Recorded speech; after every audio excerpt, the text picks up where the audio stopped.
The sun shone brightly on the African savannah. The grass was green and lush. Animals lived together peacefully.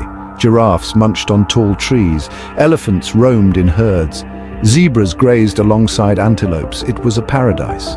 The animals shared the land and its resources. They drank from the same rivers and lakes. They helped each other. The lions respected the elephants. The cheetahs never chased the baby zebras. It was a time of great joy. The animals talked to each other. They shared stories and laughed together. They looked after each other's young ones. The lionesses would protect the baby gazelles. The elephants would help the zebras cross the river. Everyone lived in harmony. The animals were happy. They were grateful for the abundance of food and water. They were content with their lives. They lived each day to the fullest, enjoying the beauty of the savannah. One year the rains failed to come. The rivers dried up, the grass withered and turned brown.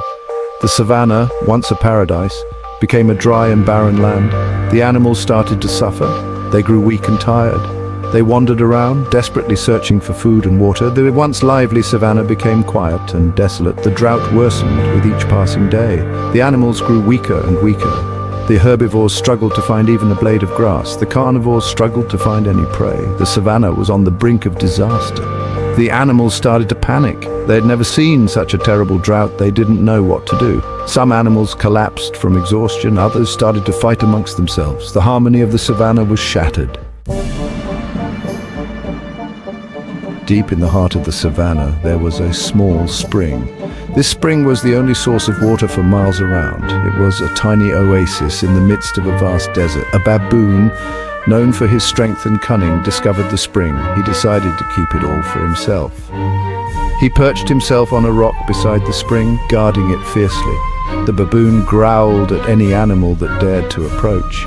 He bared his sharp teeth and threatened to fight anyone who tried to drink from his spring. He was selfish and uncaring, thinking only of himself.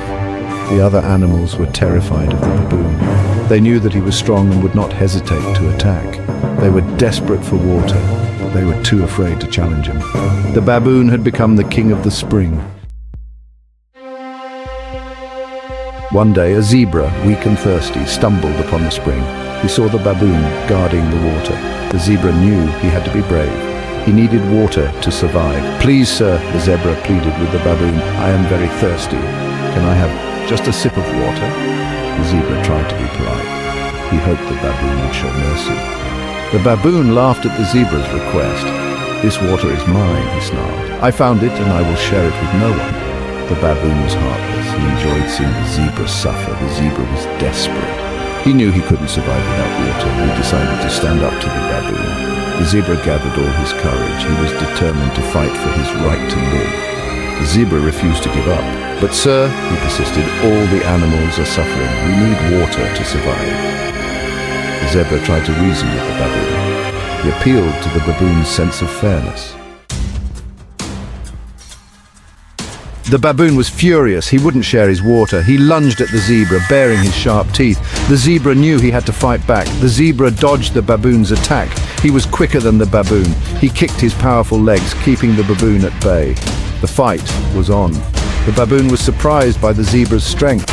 He didn't expect such a fight. The baboon grew angrier. He attacked with renewed fury.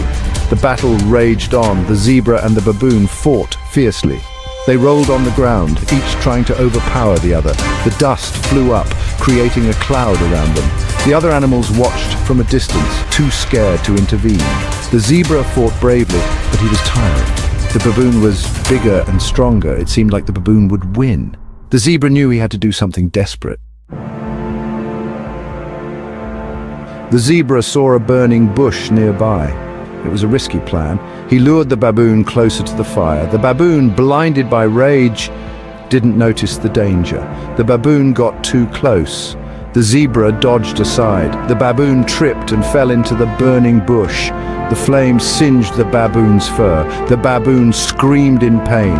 The baboon scrambled out of the fire. He was burned and scared. He ran away as fast as he could. He never returned to the spring. The zebra had won the fight. However, the fire had left its mark. The zebra's coat, once pure white, was now covered in black stripes from the flames.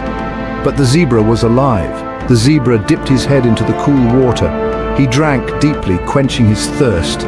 He had risked his life for the right to share the water. He was a hero.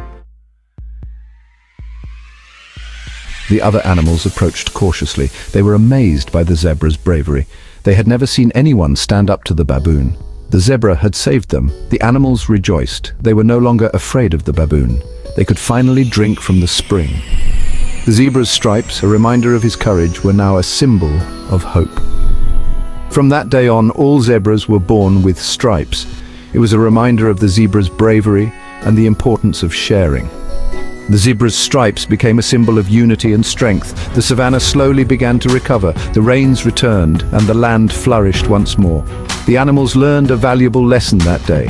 They learned that sharing and courage are essential for survival. They learned that even in the face of adversity, there is always hope.